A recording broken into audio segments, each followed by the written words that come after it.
শফিকুল ভাই, হ্যাঁ বলো। তুমি যে এই তো ওয়াটার কাটিংটা করছো, হ্যাঁ, তা এই যে পাইপটা আছে, এই পাইপটা তো করলে তো বেশি সব করে সুবিধা হয়। সুবিধা অবশ্যই হবে, না হওয়ার কারণটা কোনো কিছুই নাই। তাহলে ওইটা তো করার কারণ?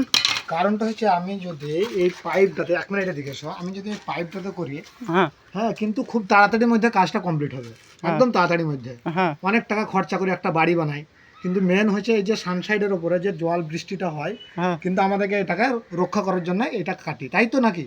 হ্যাঁ, সেই তো বটে। কিন্তু আমরা যখন এইটা দিয়ে ওয়াটার কাটিংটা যদি করি, এই চ্যানেলটা দিয়ে একদম এই যে একটা ধার দেখতে পেয়েছো, হ্যাঁ এই যে একটা ধার, এই চ্যানেল দিয়ে করলে কিন্তু এই ধার হবে, আর এই যে উপরকার জল, সমস্ত জল কিন্তু এই ব্লেডের মধ্যে এখানে কেটে যাবে।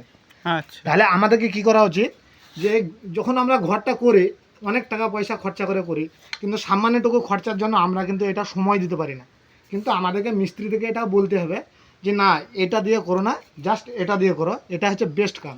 কারণ হচ্ছে জলটা কিন্তু এখানে স্টপ হয়ে যাবে, এখান থেকে ব্লেড দিয়ে কেটে যাবে। আচ্ছা, ঠিক আছে। যদি ভিডিওটা ভালো লাগে তাহলে সবাই শেয়ার করিও আর চ্যানেলটাকে ফলো করে নাও। ঠিক আছে, ওকে, বাই বাই।